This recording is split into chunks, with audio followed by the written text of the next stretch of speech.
खुशी है आप लोगों के साथ ये टॉपिक के ऊपर बात करते हुए। आग ही आग, हर इंसान किसी जमाने में जीरो ही रहता है। Do you all agree? हर इंसान किसी जमाने में जीरो रहता है और फिर वो तैयारी करता है जीत की और वो फिर हीरो बनने का कार्यक्रम चालू हो जाता है। इसी तरह से अगर आप देखेंगे किसी जमाने का ये जीरो था, किसी जमाने में ये भी जीरो था, किसी जमाने में अगर आप देखेंगे ये भी जीरो था, किसी जमाने में ये भी बड़ा जीरो था, किसी जमाने में ये भी बड़ा जीरो था, किसी जमाने में ये लेडी भी बड़ी जीरो थी। और इस तरह से अगर आप देखेंगे तो हर इंसान जो आप यहाँ पर देखेंगे किसी जमाने में ये भी जीरो था, किसी जमाने में इतना बड़ा कंपनी चलाने वाला जयप्रकाश गौर जो जेपी ग्रुप ऑफ इंडस्ट्रीज को चलाने वाला, या गाड़ी जो सोप बनाते हैं ये वाला आदमी, ये लोग सब लोग एक जमाने में जीरो थे। भंवरलाल जैन 5,000 करोड़ का कंपनी चलाता है। शहनाज हुसैन जो ब्यूटी का क्वीन मानी जाती है। इस तरह से लक्ष्मी मित्तल जो दुनिया में सबसे बड़े पैसे वाले आदमियों में से गिना जाता है। और अगर आप देखेंगे ब्रिजमोहन मुंजल जो हीरो होंडा का मालिक है, ये भी कुछ नहीं था, एक जमाने में साइकिल का पार्ट्स बेचते थे ये लोग। और अगर आप देखेंगे जो पेप्सी को चलाती है इंदिरा नुई जो चेन्नई की रहने वाली और अमेरिका में बैठती है, किसी जमाने में ये भी चेन्नई की गलियों में जीरो थी। धीरूभाई अंबानी भी जीरो था। शिखा शर्मा जो आज एक्सिस बैंक चलाती है as the managing director of Axis Bank, ये भी एक जमाने में जीरो थी। नंदन नीलकनी जिन्होंने इंफोसिस को शुरू किया, ये भी एक जमाने में जीरो थे। और आज के तारीख में इंडिया का सबसे नंबर 1 पैसे वाला आदमी, आज के तारीख में इंडिया में मुकेश अंबानी से भी ज्यादा पैसे वाला आदमी का नाम है दिलीप सांघवी। आज इंडिया का इस वक्त 10:30 बजे इंडिया का सबसे ज्यादा पैसे वाला आदमी है दिलीप सांघवी। एक जमाने में आज से 30 साल पहले ये भी जीरो था। सन फार्मास्यूटिकल्स का मालिक माना जाता है। आज मुकेश अंबानी से भी ज्यादा पैसा है इसके पास। मरीको इंडस्ट्रीज जो पैराशूट बनाती है, पैराशूट वगैरह बनाती है, वो कंपनी का जो मालिक है वो भी एक जमाने में। सुनील मित्तल जो आज एयरटेल चलाता है और एक जमाने में गली गली में जाके टेलीफोन का इंस्ट्रूमेंट्स को बेचता था और एक एक गली में जाके जनरेटर को बेचता था। अपने स्कूटर में जाके वो गली गली में स्कूटर में जाके जनरेटर को बेचता था नॉर्दर्न इंडिया में। एक जमाने में ये भी जीरो था। एक जमाने में सरदार वल्लभ भाई पटेल भी जीरो थे। एक जमाने में ये लोग सब जीरो थे। एक जमाने में ये भी जीरो था और एक जमाने में ये भी जीरो था। ये हीरो बन के जीरो फिर हो गया, ये हीरो बन के फिर जीरो हो गया और इसके बाजू में जो आदमी है वो हीरो का हीरो ही रह गया। तो ये जरूरी नहीं है कि जो आदमी हीरो बनता वो जीरो वापस नहीं बन सकता, और ये जरूरी नहीं है कि जो जीरो है वो हीरो बन नहीं सकता, ये भी जरूरी नहीं है। और किसी जमाने में ये भी जीरो था।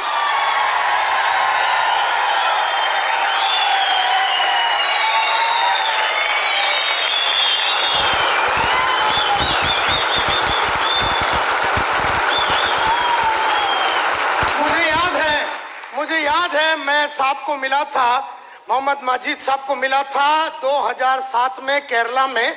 मुझे याद है मैं इनको मिला था, मेरे बाजू में बैठे थे, मैंने टॉक दिया था how to take business to the next level. 2007 की बात है, कोचिन में ताज रेसिडेंसी की बात है।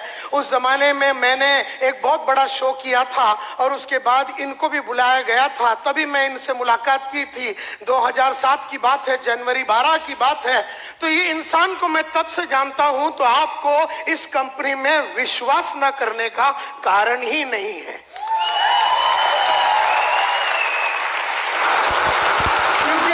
बोलता हूं कि ये विश्वास करने लायक आदमी है और ये कंपनी विश्वास करने लायक है, तो ये विश्वास करने लायक है। और संतोष नायर कभी भी सोच विचार किए बिना बात करता नहीं है, ये आप लोग सब लोग जानते हैं। तो ये विश्वास के ही हकदार है। और केरला में जब इनको अवार्ड दिया गया था for the best performer and the best entrepreneur, इस तरह से केरला में इनका बड़ा नाम है और आज तुम्हारे साथ वो काम कर रहा है। तो मुझे बड़ी खुशी है कि इस तरह का कंपनी में तुम लोग काम कर रहे हो। और किसी जमाने में ये भी जीरो था। Hi everyone. everyone, wishing the entire Takatak family and all my dear fans a Merry Christmas and a very happy. और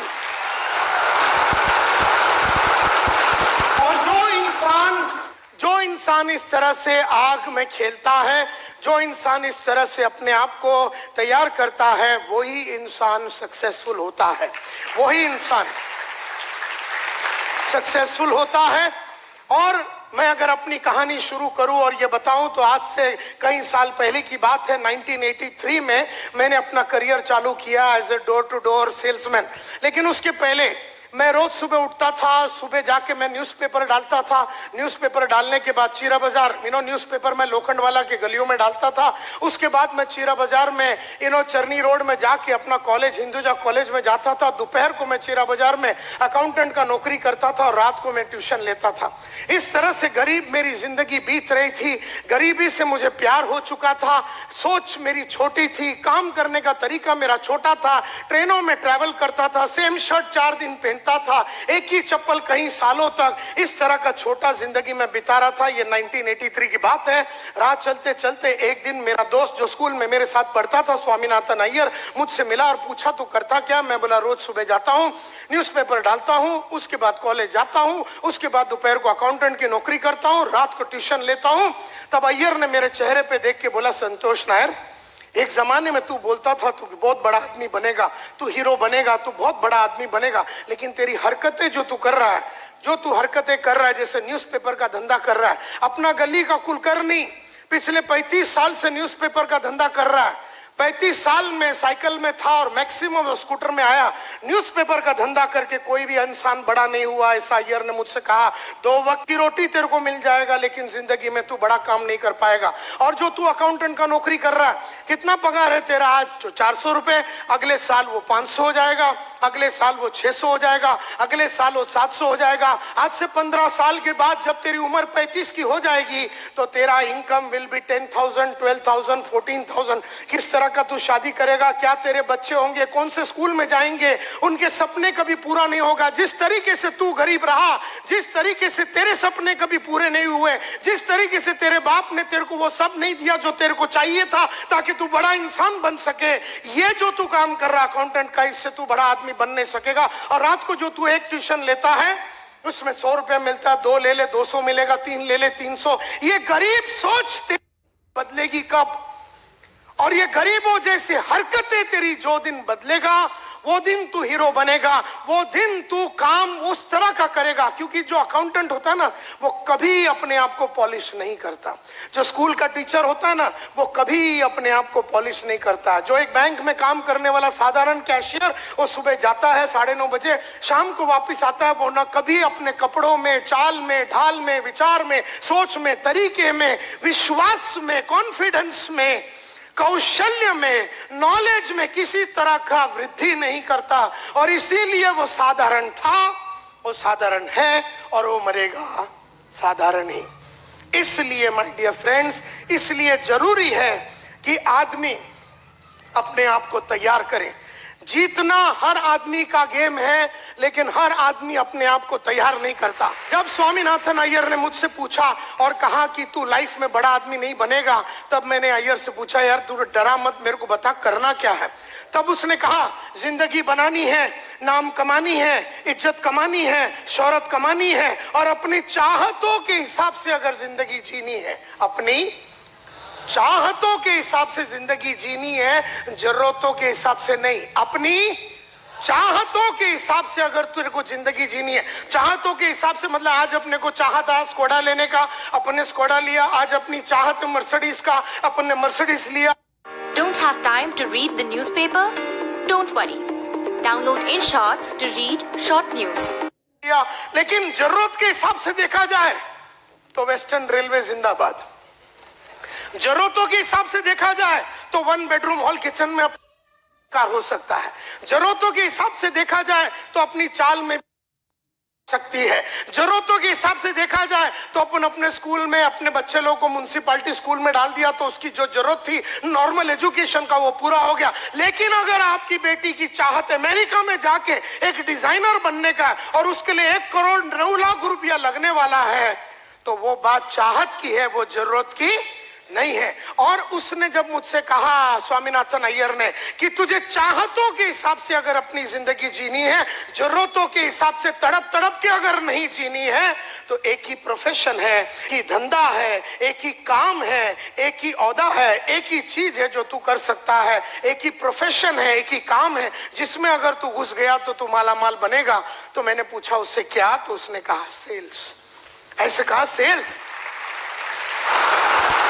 मैंने कहा कि मैंने तो सेल्स कभी किया नहीं है। तो उसने कहा अमिताभ एक्टिंग के पहले कभी एक्टिंग नहीं किया, आशा भोसले गाना गाने के पहले गाना कभी गाया नहीं, मोहम्मद मजीद जो साहब है वो आयुर्वेदिक के बारे में पढ़ाई करने के उसके पहले उसको मालूमात नहीं थी, डॉक्टर बनने के पहले वो डॉक्टर था नहीं। तो हर इंसान को तैयार करना पड़ता है अपने आप को, और तुझे भी सेल्स में अपने आप को तैयार करना पड़ेगा। चला जा तू सेल्स की दुनिया में, और अगर तुझे महीने का 5,000 चाहिए तो 5,000 मिलेगा, महीने का 50,000 चाहिए तो सेल्स में 50 मिलेगा, महीने का 5 लाख रुपया चाहिए तो सेल्स में मिलेगा। तेरी चाहतों के हिसाब से तेरी दुनिया चलेगी। ऐसा जब अय्यर ने मुझसे कहा तो मैंने ठान लिया मन में कि अभी तैयारी करनी है जीत की, और ठान लिया मन में कि अब जीरो रहना नहीं है, और ठान लिया मन में कि अब कट करना है अपने आप को और डायमंड बनना है लाइफ में। और तब मैंने डिसाइड किया कि मैं सेल्समैन बनूंगा। तो उन दिनों में मैंने बहुत सारे इश्तिहार में अप्लाई किया, किसी ने अपने को बुलाया नहीं। इश्तिहार पे अपन अप्लाई कर रहे थे। फिर एक दिन मैंने एक बड़ा सा एडवर्टाइजमेंट देखा, उसमें लिखा था बड़ा आदमी बनना चाहते हो, 6 महीने में बाइक लेना चाहते हो और अपने सपनों को पूरा करने चाहते हो तो आ जाओ walk in interview eureka Forbes. सुना है यूरेका फोर्ब्स? उस कंपनी का एडवर्टाइजिंग था। और हमारे पास वर्ली में, हम अंधेरी में रहते थे, वर्ली में जाने के लिए पैसा नहीं है। अपना दोस्त केवल राज सालियन के पास गया, 5 रुपया उससे उधार लिया और मैं चला गया वर्ली में। लंबा स्टोरी शॉर्ट करना चाहता हूं। पहला इंटरव्यू मेरा राजेश मल्होत्रा बोल के आदमी ने लिया। मल्होत्रा साहब 3 चीज करते थे। अगर आदमी अच्छा लगा तो सिलेक्ट, आदमी ठीक ठाक लगा तो रिजर्व कैंडिडेट, रिजर्व याला नंतर घेऊया, और अगर आदमी अच्छा लगा तो सिलेक्ट। मल्होत्रा साहब ने मेरे को पहले कैटेगरी में डाल दिया, जिसमें उन्होंने मेरे को रिजेक्ट कर दिया, क्योंकि ना मैं सेल्समैन जैसा दिखता था, ना मैं बोलता था, ना मेरी सोच वैसा उनको नजर आया। उन्होंने अंग्रेजी में बहुत सारे क्वेश्चन पूछे, मैं जवाब नहीं दे सका, क्योंकि हम बर्फी वाला स्कूल में पढ़ते थे। डॉन बॉस्को एजुकेटेड मल्होत्रा साहब ने जब अपने को अंग्रेजी में बहुत सारा पूछा तो हम जवाब नहीं दे सके। मल्होत्रा साहब ना सिलेक्ट किया ना रिजर्व में डाला, उन्होंने रिजेक्ट कर दिया। और कहा मुंह पे देख के ये कि हम 15 दिन में बताएंगे। तभी मुझे नहीं मालूम था कि 15 दिन में बताने का मतलब है कि अपने को ऑलरेडी उसने रिजेक्ट कर दिया। ये तो बाद में मालूम पड़ा कि लोग अपने को घुमाने के लिए बोलते हैं ना, सोच के बताएंगे, बाद में बताते हैं। इसका मतलब है अपने को लात मार के उन्होंने भगा दिया। ये बात वो जमाने में नहीं समझ में आई, ये तो बाद में अभी समझ में आता है कि टोपी लगाने के लिए लोग इस तरह से बोलते हैं, मी नंतर कळू तुला, मी बोलतो तुझ्याशी, नंतर ये तू, इस तरह से वो बात करते हैं। तो रिजेक्ट कर दिया। अब मैं तो ये इंतजार में था कि 15 दिन में वो बताएंगे, लेकिन महीना भर में कुछ भी न्यूज नहीं आया। कहानी ऐसी जाती है कि मल्होत्रा साहब ने तो रिजेक्ट कर दिया, लेकिन बंबई आधा वो संभालते थे, आधा बंबई गुप्ता साहब बोल के दूसरा मैनेजर संभालते थे। उनको आदमियों की जरूरत पड़ी, वो मल्होत्रा साहब के पास गए और उन्होंने कहा यार तूने बहुत सारे आदमियों को लिया है, लास्ट टाइम मैंने देखा वॉक इन इंटरव्यू में तेरे इधर 200-300 आदमी लोग आए थे, तो तेरे पास कोई कैंडिडेट है सिलेक्टेड तो मुझे दे दे। मुझे एक लोकेशन और एक ग्रुप चालू करना, एक टीम चालू करना। तो मल्होत्रा साहब ने कहा ये टाइम तो बहुत अच्छे आदमी नहीं मिले, इसके लिए मैंने सबको, थोड़ा ही मिला मेरे को सिलेक्टेड, तो मेरे पास नहीं है सिलेक्टेड कैंडिडेट। अच्छा बोले तेरे पास कोई रिजर्व कैंडिडेट है तो वो दे दे, मैं उससे ही टीम चालू करता हूँ। गुप्ता साहब ने कहा, तो उन्होंने कहा नहीं यार मेरे पास रिजर्व कैंडिडेट भी नहीं है, मैंने सबको सिलेक्ट करके ले लिया। अच्छा बोले तेरे पास रिजेक्ट माल तो होगा तो वो ही दे दे मेरे को। तो मल्होत्रा साहब को गुप्ता साहब को मल्होत्रा साहब ने वो जो 150-200 आदमी जिसको उन्होंने रिजेक्ट किया था, वो रिजेक्टेड आइटम का सब फॉर्म दे दिया, उसमें अपना भी नंबर था। उस रिजेक्टेड फॉर्म के अंदर तो वो सब जीरो के फॉर्म से, वो सब जीरो वाले थे, वो जीरो के फॉर्म से गुप्ता साहब ने मालूम नहीं कौन सा टेक्निक यूज करके उसमें से छाटम छाट करके अपने को एक टेलीग्राम भेजा। ये 1985 की बात है, उस जमाने में SMS वगैरह नहीं होता था, टेलीग्राम होता था। और जब एक दिन दोपहर को, गांधी जयंती के दिन दोपहर को 2 बजे टेलीग्राम आया, मेरे हाथ में आया। नसीब मेरा था कि मेरे हाथ में आया और मैंने वो खोल के देखा, रिपोर्ट फॉर फाइनल इंटरव्यू।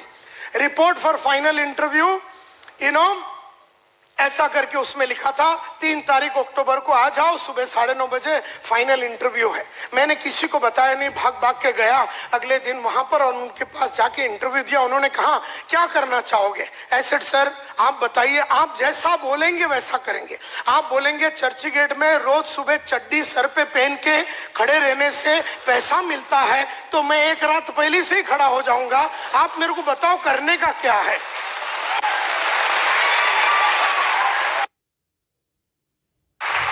तो इस तरह से मैंने उनसे पूछा, उसने कहा कि क्या कर? मैं बोला सर मेरे को पैसे चाहिए। बोलता ये लाइन में बड़ा इज्जत है, नाम है, शौहरत। मैं बोला इज्जत बिज्जत नहीं चाहिए, अपने को रोकड़ा चाहिए, क्योंकि 18 महीने से भाड़ा नहीं भरा है महाराष्ट्र हाउसिंग बोर्ड को। माँ का इलाज के लिए पैसा नहीं है, बड़ी बहन का शादी नहीं हो रहा, पैसे नहीं है घर में, छोटी बहन का शादी नहीं हो रहा, पैसे नहीं है हाथ में, डॉक्टर को 6 महीने से पैसा नहीं दिया, किराने वाले को 6 महीने से पैसा नहीं दिया, न्यूज़पेपर वाले को 3 महीने से पैसा नहीं दिया, मेरे को आगे पढ़ने का था, पैसा नहीं था। ऐसे सिचुएशन में ये बोलता है इज्जत मिलेगा, नाम मिलेगा, वो किधर डालेगा अपन? तो हमने कहा मेरे को इज्जत बिज्जत नहीं चाहिए सर, अपने को बताओ रोकड़ा कैसा कमाने का है। टेल नहीं पैसा कैसा कमाने का। बोलता है I will teach you how to sell. एक बैच मैं कल सुबह 4 अक्टूबर को चालू कर रहा हूं, मैं एक बैच चालू कर रहा हूं 14-15 लोगों का, और एक मैं 15 दिन के बाद ज्वाइन चालू कर रहा हूं, तू कौन सा ज्वाइन करना चाहेगा? तो हीरो जो जीरो लोग होते ना, तो मैंने बोला 15 दिन के बाद आता हूं। ये जीरो लोग का यही काम होता है, कल सुबह मौका है, वो जीरो लोग कभी पकड़ेंगे नहीं, 15 दिन डीले कर। मैं बोला 15 दिन के बाद आता हूँ, बाकी सब काम सल्टा बिल्टा के मैं आता हूँ। अभी सल्टाने के लिए क्या है लाइफ में?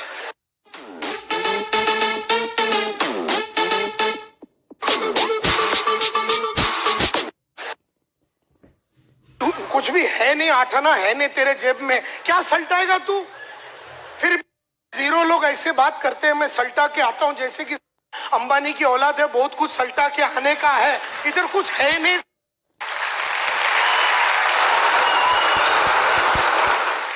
तो गुप्ता साहब ने कहा कि औलाद है, बहुत कुछ सल्टा के आने का है, इधर कुछ है नहीं।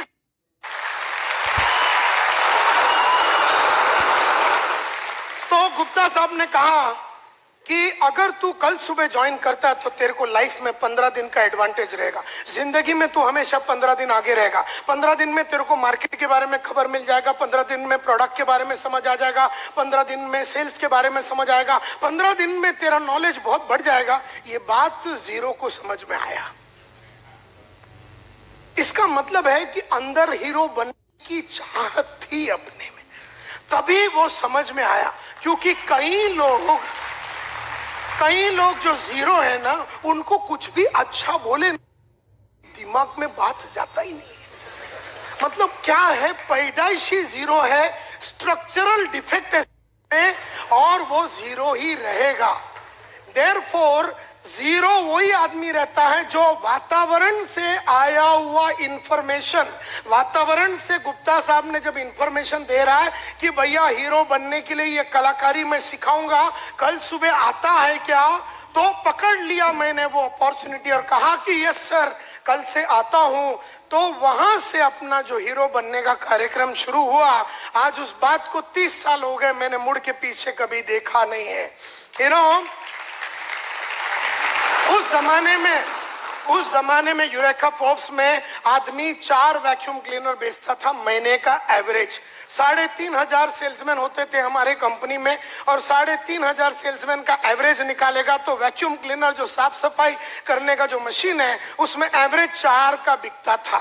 हर आदमी 4 बेचता था, 2, 3, और अगर आपने 6-7 बेच दिया तो आपका ब्रांच मैनेजर आपको बढ़िया होटल उड़पी होटल है गुरुदेव बोल के सामने, उसमें वो लेके जाता था। और अगर आपने 10-12 बेच दिया तो आपका रीजनल मैनेजर आपको उससे भी बढ़िया होटल में, एयर कंडीशन होटल में लेके जाके खाना भी ना खिलाएगा।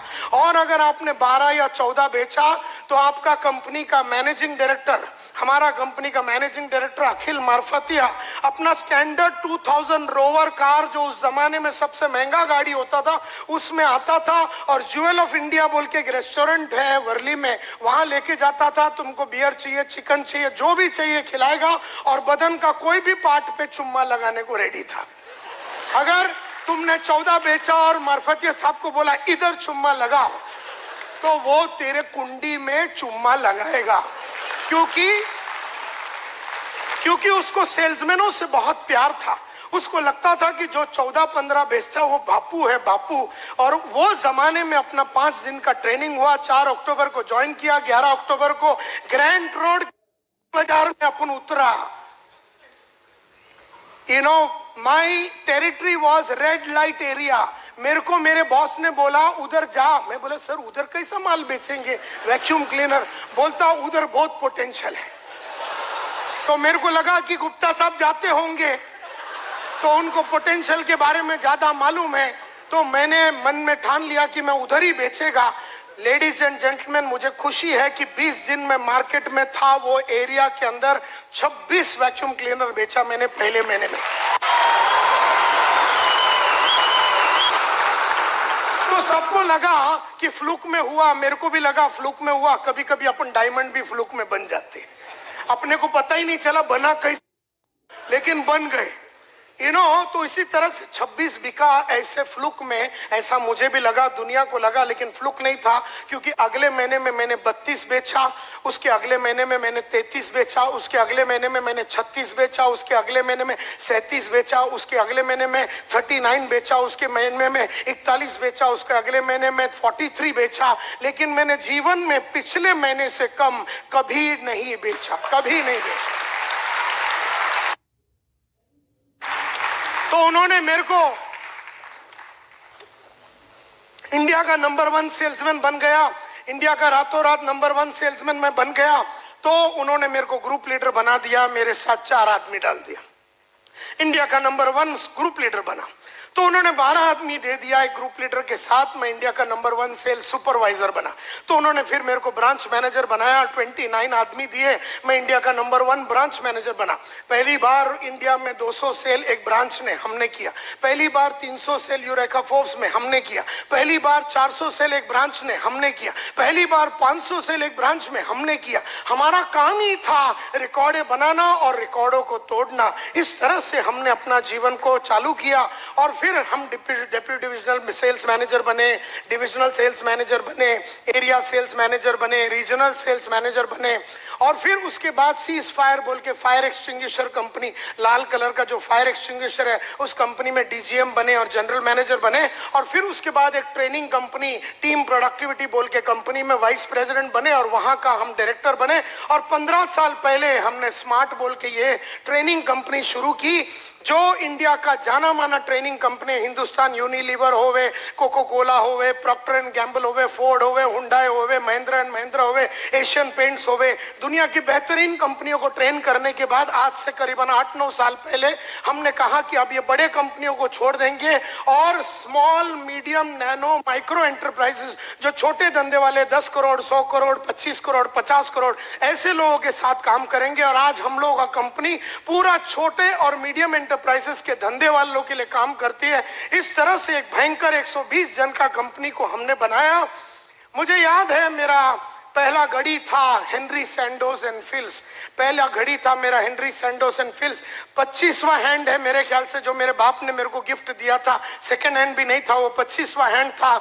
25 रुपया का लिया था मेरे फादर ने, वो मेरा पहला घड़ी था। मैंने टारगेट रखा कि मैं 500 रुपया का सिटीजन कॉर्ड्स खरीदूंगा मेरे पहले पगार से, और मैंने वो खरीदा। उसके बाद मैंने लक्ष्य रखा, पर्पस रखा, गोल रखा कि अब मैं 1200 का घड़ी खरीदूंगा, टाइटन क्लासिक खरीदा। फिर मैंने लक्ष्य रखा कि मैं 5,000 का घड़ी खरीदूंगा, फिर मैं 50,000 का घड़ी खरीदूंगा। फिर लक्ष्य रखा 1 लाख, 2 लाख, 3 लाख, 4 लाख, 5 लाख, 5,60,000 रुपए का मैंने घड़ी का टारगेट रखा और मैंने रोलेक्स का घड़ी 5,60,000 का खरीदा।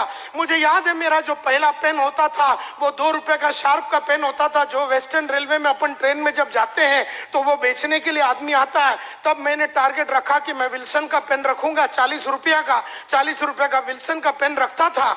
उसके बाद मैंने बोला कि अब मैं पेन रखूंगा 100 रुपए का, और फिर वो 100 रुपए का मैं फ्लेयर का पेन रखता था।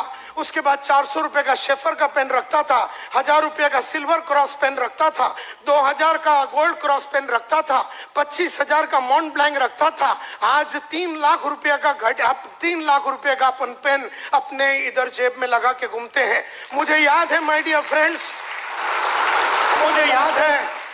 मुझे याद है माय डियर फ्रेंड्स कि मेरा पहला महीने का सैलरी था 500 रुपया। फिर मैंने कहा, लक्ष्य रखा कि अब मैं 5,000 रुपया कमाऊंगा महीने का। भागा भागा भागा, अपने आप में परिवर्तन लाया, कपड़ों में परिवर्तन लाया, बोली में परिवर्तन लाया, चाल में परिवर्तन लाया, सोच में परिवर्तन लाया, सोच में कंप्लीट परिवर्तन लाया। और फिर हमने कहा 50,000 रुपया महीने का कमाएंगे, फिर हमने कहा 2 लाख महीने का कमाएंगे, फिर हमने कहा 5 लाख रुपया महीने का कमाएंगे। जब हम 5 लाख रुपया महीने का कमाते थे, हमने लक्ष्य रखा, पर्पस रखा, गोल रखा कि अब ये महीने का कार्यक्रम नहीं चलाएंगे, अब हमको दिन का चाहिए।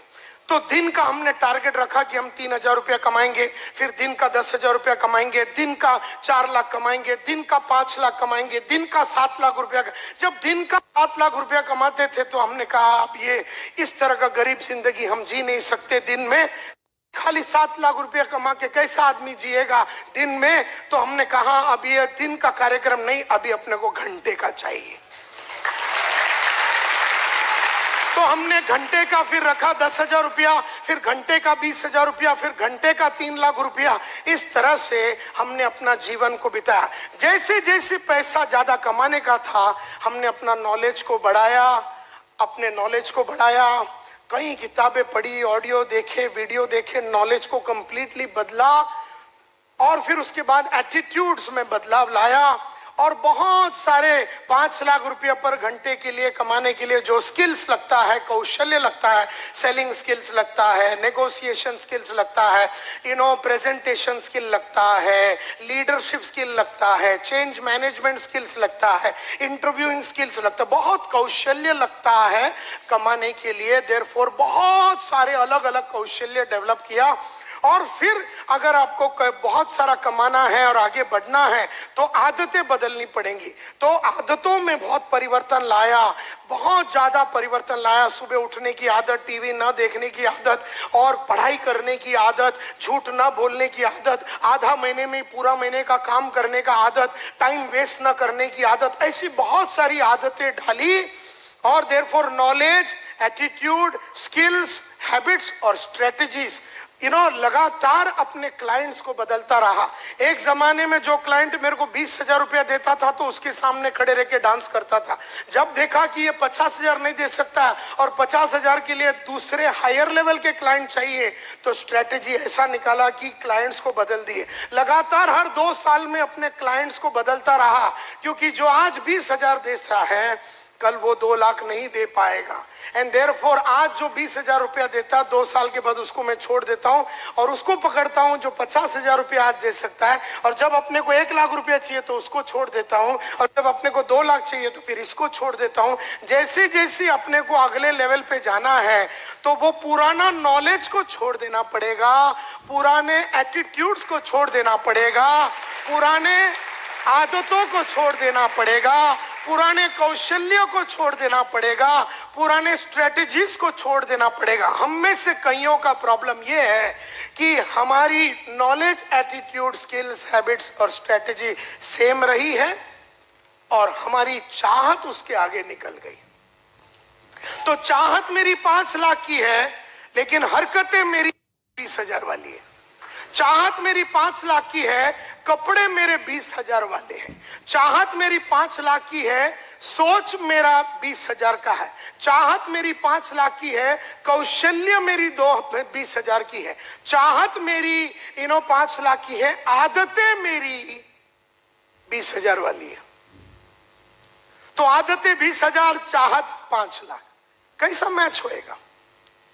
And therefore my dear friends, it is a very conscious thing. आपको एकदम कॉन्शियसली जानबूझ के इसके ऊपर सोचना पड़ेगा। हर टाइम आपकी तैयारी जीत की अगली लेवल की होनी चाहिए। आज जो जीत है वो 1 लाख की जीत है, कल का जीत तो 5 लाख की जीत है, परसों का जीत तो 10 लाख का जीत है। और देयरफॉर तैयारी 24 आवर्स मरते दम तक आपको करते रहना है। अभी गरीबों का प्रॉब्लम क्या है मालूम है? ये तैयारी ही नहीं करते। इनको जो घर है ना, वो घर से बहुत सुख है। ये जो चाल में रहते हैं, उस चाल का सुगंध इनको बहुत अच्छा लगता है। ये जो रेलवे स्टेशन के बाजू में रहते हैं, उनको उधर का सुगंध और आवाज, रेलवे का आवाज नहीं आवे, नींद नहीं आवे। तो इस तरह से गरीबों की प्रॉब्लम क्या है कि गरीब जैसा था। कल मेरे ऑफिस में मैं निकल रहा था, एक लड़का है मेरे कंपनी में, नाम नहीं लूंगा, उसका अंग्रेजी बराबर नहीं है। तो मैंने उसको कहा कि हर रात मैं अपने आप को इंप्रूव करने के लिए, अंग्रेजी को इंप्रूव करने के लिए ये किताब लिखता हूं। मैं उसको किताब बताया, वो किताब कैसे लिखता हूं, मैं रोज कैसे शब्दकोश को बढ़ाता हूं, सब कुछ बताया। और मैंने उसको बोला ये किताब लेके तू आज जाना। 1 घंटे के बाद मैं ऑफिस में वापस आया तो बोल रहा मैं घर जा रहा हूं। मैंने, तूने वो किताब लिया? बोले नहीं सर, ईस्ट में है ना। अब हम वेस्ट में बात कर रहे थे, बोले ईस्ट में है, अंधेरी ईस्ट के ऑफिस में। तो मैं ना नोटबुक में लिखता हूं। मैं बोले यही प्रॉब्लम है, तुम छोटी सोच वाली औलाद। ऐसी मैंने उसको बोला, तेरे को मैं बोलता हूं कि ये बुक लिख, तेरे को बुक बताता हूं, तेरे को बताता हूं कि मैंने अपने अंग्रेजी को कैसे सुधारा, तेरे को मैं रास्ता बताता हूं, तेरे को मैं बुक खोल के पूरा डिटेल में तेरे को बताता हूं कि कैसा रोज रात को मैं लिखता हूं, एक एक करके मैं कैसे लिखता हूं कि आज मैंने क्या अचीवमेंट किया अंग्रेजी के लिए, इससे मेरे को क्या फायदा हुआ, कल मैं अंग्रेजी को कैसे सुधारूंगा और उसके लिए क्या कदम लूंगा। मैं तेरे सामने ऐसा 10 बुक दिखाया, ये बुक तेरे को बोलता अपना ईस्ट वाले ऑफिस में जाके ले, और मेरे को बोलता ईस्ट में।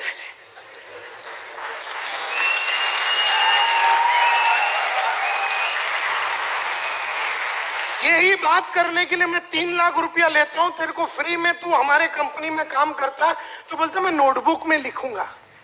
अबे मैं बोला नोटबुक में लिखना, और ये नोटबुक जिसमें नायर साहब की चित्र है, तू जब ये खोलेगा ना, इसका नाम है 21 day habit and confidence multiplier, यानी इंग्लिश की हैबिट, या फिर अभी इसको अगर हेल्थ के लिए यूज करना, अगर आपका वजन बहुत ज्यादा है, आपको वजन कम करना, 21 दिन में आपको 10 किलो कम करना, 21 दिन में 21 दिन में डायमंड बनना है ना, रोज रात को ही लिखने का। 21 दिन में आप बन सकते हैं कुछ भी। आपको अंग्रेजी सीखना है 21 दिन में आप सीख सकते हैं, आपको अरबिक सीखना है 21 दिन में। जब मैंने उसको बताया ये सब बातें, तो बोलता मैं नोटबुक में लिखूंगा। यही सोच है एक छोटे आदमी का, कि जब बड़े विचार उसके सामने पेश किया जाता है, बड़े तरीके से काम करने का रास्ता उसको दिखाया जाता है, तब आदमी छोटेपन पे ही बैठा रहना चाहता है। यही प्रॉब्लम है इस दुनिया का, क्योंकि वो, उसको मैं बोलता हूं तैयारी कैसा करने का, उसको समझ में नहीं आ रहा। वो ये बुक छोड़ के अंधेरी ईस्ट तक जाने के लिए आधा घंटा पौना घंटा लगेगा, और रिटर्न आना, यानी बदन को जो तकलीफ लगेगा, फिजिकल पेन जो लगेगा, जो तकलीफ लगेगा, खर्चा लगेगा, और वहां जाके उसको लाना, उसने उस चीज को पोस्टपोन ही कर दिया। And that is why a large number of people अपने आप को बना नहीं सकते हैं, क्योंकि वो तैयारी जीत की नहीं कर रहे हैं, वो हमेशा तैयारी हार का कर रहा है। वो आदमी जिसकी हरकत कल थी, वो जीत की तैयारी नहीं थी, वो हारने की तैयारी थी। तो जीतने वाले उसको लेसन सिखा रहे, लेकिन हारने वाले को इतनी जमाने से हारने की आदत, क्योंकि उसका उम्र चाहे 35 का है और 15 साल से जानता है कि मेरी अंग्रेजी खराब है, और 6 महीने में अंग्रेजी सुधार सकता है अगर वो मन में ठान लेगा। लेकिन गरीबों की प्रॉब्लम यही है कि तैयारी और जीत के लिए आगे बढ़ने की तैयारी करने से कतराता है। ये प्रॉब्लम है उसका। देयरफॉर मैं यहां खड़े रह के मुजरा करूं या कुचिपुड़ी करूं या भरतनाट्यम करूं, गरीबों को ठेंगा कोई फर्क पड़ने वाला नहीं है। अगर कल रात को आप चाल में गाली दे रहे थे अपने आप को कि कैसे मैं 2 बेडरूम हॉल किचन में जाऊं, आप अस्वस्थ थे, आपकी छोटी जिंदगी से आप परेशान थे, आपका लड़का या लड़की छोटे स्कूल में जा रहे और कॉन्वेंट में नहीं जा रहे, इससे आपको गुस्सा आता है, तो ही आप कदम लेंगे। लेकिन आप ये सोचते मैं तो पढ़ा नहीं, मेरा लड़का म्युनिसिपैलिटी में जाता है, बहुत बढ़िया है।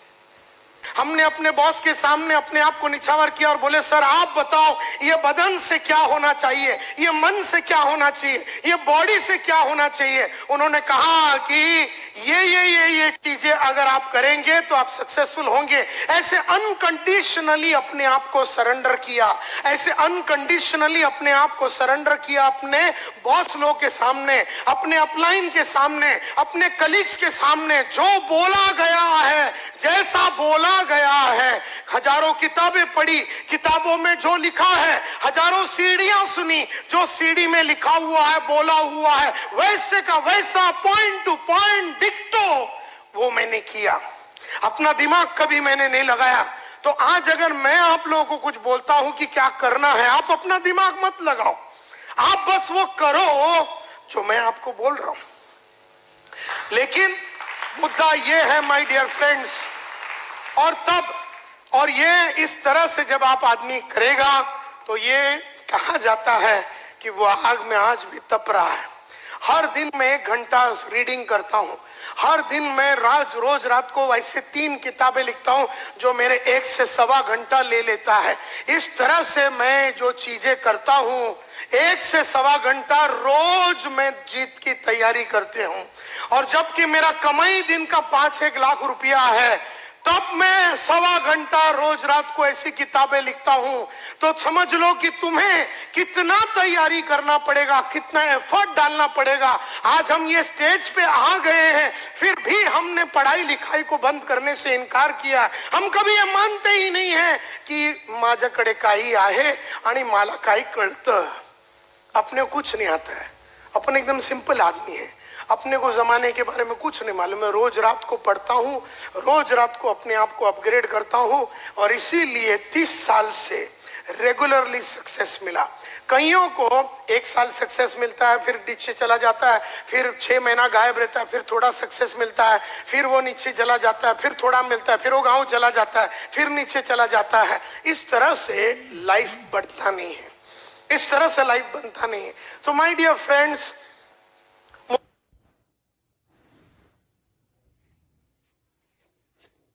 फिर नीचे चला जाता है। इस तरह से लाइफ बढ़ता नहीं है, इस तरह से लाइफ बनता नहीं है।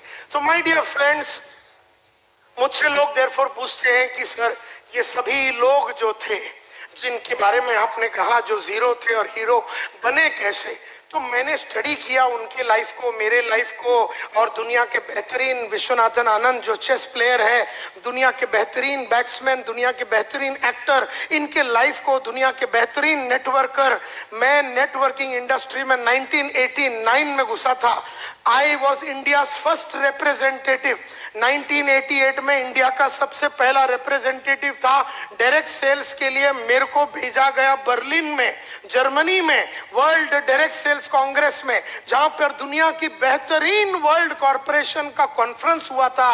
और आज से करीबन 30 साल पहले मैं पहली बार नेटवर्किंग से वाकिफ हुआ। तो मेरा पहचान और मेरी अंडरस्टैंडिंग और मेरी क्लैरिटी 30 साल पुरानी है। और मैंने इन 30 सालों में देखा कि लगातार कुछ लोग आगे बढ़ते हैं और कुछ लोग ऊपर नीचे, और कुछ लोग बढ़ ही नहीं रहे हैं, वो उठ ही नहीं पा रहे हैं। तो ऐसा क्यों हुआ? तो मैं एक वॉयज ऑफ डिस्कवरी में गया। मैंने कईयों की बायोग्राफी पढ़ी, ऑटोबायोग्राफी पढ़ी, मैंने बहुत सारे लोगों का मीटिंग किया, और मैंने बहुत सारे चीजें सोचा, और दुनिया की बेहतरीन MLM और नेटवर्क मार्केटिंग के लोगों से वर्ल्ड वाइड मिला। एमवे का मालिक, एवरी श्लेन का मालिक, एवॉन का मालिक, सब मेरे बाजू में बैठे रहते थे आज से करीबन 25-30 साल पहले। और उन सब लोगों को वर्ल्ड की सबसे बढ़िया कंपनी की, MLM कंपनी की लोगों से मेरा उठना बैठना हुआ था 30 साल पहले। उन सब से सीखा, और मैंने पूछा अपने आप से, दुनिया के लिए पूछा कि सक्सेस का फॉर्मूला क्या है। तब मुझे समझ में आया success everybody wants it, yes और नो? मैंने देखा कि किसी को भी पूछो सक्सेस चाहिए, तो मुझे लगा कि हार्ड वर्क शायद सक्सेस का फॉर्मूला रहेगा, लेकिन मैं आज आपको बताना चाहता हूं हार्ड वर्क का सक्सेस से कोई लेना देना नहीं है। क्योंकि अगर हार्ड वर्क ही सक्सेस का फॉर्मूला है तो मेरे बाजू में एक आदमी रिक्शा चला रहा, पिछले 30 साल से गरीब था, गरीब है, गरीब रहेगा। तो हार्ड वर्क का सक्सेस से कोई लेना देना नहीं है। हाँ, शायद हार्ड वर्क एक चीज हो सकता है सक्सेस के लिए, एक एलिमेंट हो सकता है सक्सेस के लिए, लेकिन सिर्फ हार्ड वर्क से आदमी लाइफ नहीं बना सकता। क्योंकि अगर सिर्फ हार्ड वर्क करना है तो मजदूर लोग भी रोज हार्ड वर्क करते हैं, लेकिन उनका लाइफ सक्सेसफुल नहीं होता। देयरफॉर हार्ड वर्क शायद सक्सेस का एक फॉर्मूला है, लेकिन सिर्फ हार्ड वर्क से सक्सेस नहीं मिलता। फिर हमने देखा कि सीक्रेट ऑफ सक्सेस अगर जानना है तो क्या देखना है? हमें क्या यह देखना है कि आदमी ने क्या किया? तो आदमी ने, सचिन तेंदुलकर ने क्या किया? 50 सेंचुरी मारा टेस्ट में, 50 सेंचुरी मारा वनडे में। आदमी ने क्या किया सब देख रहे। आदमी ने क्या किया?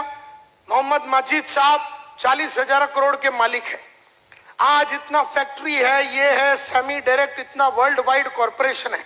आदमी ने क्या किया ये सब जानते हैं, लेकिन मुद्दा ये नहीं कि आदमी ने क्या किया, आदमी को वो किसने और क्या चीज ने करवाया ये जानना जरूरी है। कौन है जो सचिन तेंदुलकर से 50 सेंचुरी करवाया? क्या है जिसकी वजह से सचिन तेंदुलकर 50 सेंचुरी वनडे में मारा, 50 सेंचुरी मतलब टेस्ट मैच में मारा? वो क्या है जो नायर साहब को 7 लाख रुपया दिन का कमाने में मजबूर करती है? कौन कर रहा है उसे? क्या किया ये सब लोग जानते हैं कि वो 7 लाख कमा रहा है, लेकिन दैट इज नॉट इंपॉर्टेंट। तो काय केला, दैट इज नॉट इंपॉर्टंट। कोणी त्याच्याशी हे करून घेतलं, क्या की, मतलब what made main do it? क्या चीज है जिन्होंने उनसे ये करवा के लिया? ये जरूरी है, क्योंकि अमिताभ बहुत बड़ा एक्टर है और करोड़ों रुपया कमाता है। व्हाट मेन डू, तो वो तो नजर आ रहा है कि वो क्या किया है, कि वो रोल्स रॉयस गाड़ी चलाता, ये तो दिखता है, लेकिन what made main do it, क्या चीज करने के वजह से वो रोल्स रॉयस तक पहुंचा, क्या चीज करने की वजह से वो 50 सेंचुरी मार सका, क्या चीजें करने से वो 7 लाख रुपया दिन का कमा सकता है, क्या चीज करने से? तो जब मैं इस स्टडी पे पहुंचा तो मैं समझ गया कि मैं ढूंढ रहा था the common denominator of success, कि वर्ल्ड में सक्सेस का कॉमन डिनोमिनेटर या कॉमन फैक्टर क्या है। मैं इस नतीजे पे पहुंचा कि दुनिया में सिर्फ सक्सेस का एक फॉर्मूला है, और ये मैं 500 बार बोल चुका हूं, लेकिन फिर भी जब जब मैं बोलता हूं तो मुझे याद आती है कि मुझे ये करते रहना है, हर दिन, हर शाम, हर घंटे मुझे करते रहना है। जानना और करने में बहुत फर्क है। जानने वाले लोग इंटेलिजेंट होते हैं, करने वाले लोग वाइस होते हैं। इंटेलिजेंट आदमी को सब मालूम है क्या करने का, लेकिन जो प्रज्ञा को प्राप्त हुआ है, जो वाइस आदमी होता है, जिसको शाना बोलते हैं, वो करता है, और इंटेलिजेंट खाली जानता है।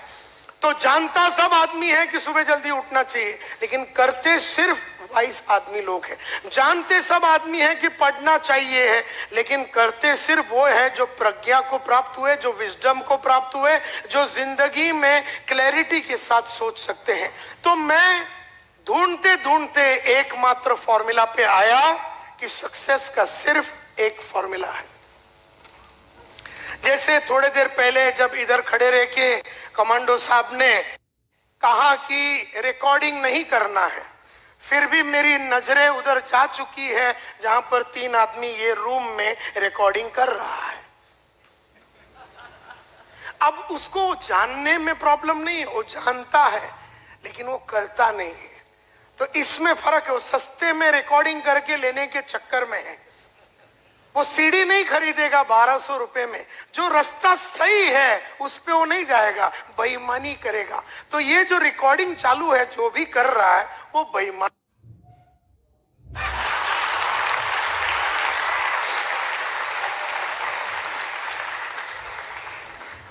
क्योंकि उसको बोलने के बावजूद समझ में नहीं आता।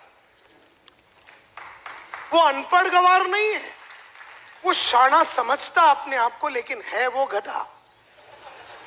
समझने से शाना कोई नहीं होता, बनने से ही शाना होता है।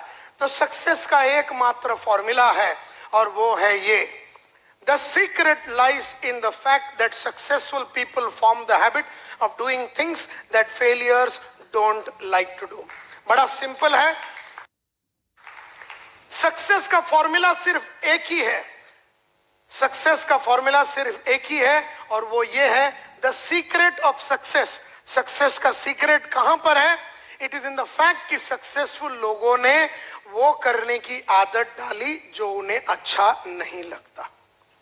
सक्सेसफुल लोगों में और अनसक्सेसफुल लोगों में फर्क सिर्फ इतना है कि सक्सेसफुल लोगों ने वो करने की आदत डाली जो अनसक्सेसफुल लोगों को करने को अच्छा नहीं लगता। सक्सेसफुल लोगों में और अनसक्सेसफुल लोगों में, कामयाब लोगों में और नाकामयाब लोगों में फर्क सिर्फ इतना है कि कामयाब आदमी ने वो करने की आदत डाली जो उसे अच्छा नहीं लगता और नाकामयाब आदमी हमेशा वो करता है जो उसे अच्छा लगता है। मुझे भी सुबह उठने को अच्छा नहीं लगता, तुम्हें भी सुबह उठने को अच्छा नहीं लगता, लेकिन रोज सुबह 5:15 बजे उठ के मैंने उठने की आदत डाली।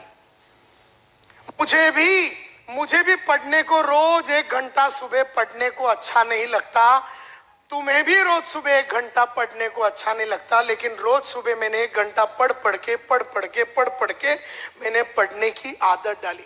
मुझे रोज सुबह जू बीच में जाके 1 घंटा चलने को अच्छा नहीं लगता, लेकिन रोज सुबह मैं और मेरी बीवी जू बीच में जाके चल के चलने की और एक्सरसाइज करने की आदत। मुझे भी रोज सुबह आधा घंटा मेडिटेशन करने को अच्छा नहीं लगता, तुम्हें भी वो चीजें करने को अच्छा नहीं लगता, लेकिन मैंने रोज सुबह आधा घंटा मेडिटेशन कर करके मैंने करने की आदत डाली।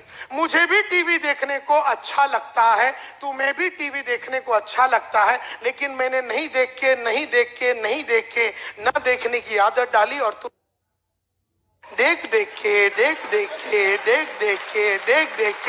देखने की आदत डाली। तुम जो भी कुछ हो तुम्हारी आदत के वजह से हो, मैं जो भी कुछ हूं मेरी आदत के वजह से हूं। सिंपल। मैंने वो किया जो अच्छा नहीं लगता, तुमने वो किया जो तुम्हें अच्छा लगता है। सिर्फ एक ही फॉर्मूला है सक्सेस का, और गरीब हो या अमीर हो सब पे लागू होता है एक फॉर्मूला: वो करो जो अच्छा नहीं लगता। मुझे भी बड़े बड़े लोगों को मिलने को अच्छा नहीं लगता, तुम्हें भी बड़े बड़े लोगों को मिलने को अच्छा नहीं लगता, लेकिन मैंने बड़े बड़े लोगों को मिल मिल के अपना बड़े लोगों को मिलने का कॉन्फिडेंस बढ़ाया। हम लोग छोटे लोगों को मिल मिल के छोटे लोगों में खुश रहने की हमने आदत डाली। मुझे भी झूठ बोलने को अच्छा लगता है, तुम्हें भी झूठ बोलने को अच्छा लगता है, लेकिन मैंने नहीं बोल के न बोलने की आदत डाली। और कई डाउनलाइन ने अपने अपलाइन को टोपी लगा के टोपी लगाने की आदत डाली। मुझे भी रोज काम करने को अच्छा नहीं लगता, तुम्हें भी रोज काम करने को अच्छा नहीं लगता, लेकिन मैंने रोज काम करके रोज रेगुलरली काम करने की आदत डाली। तुमने कभी कभी काम करने की आदत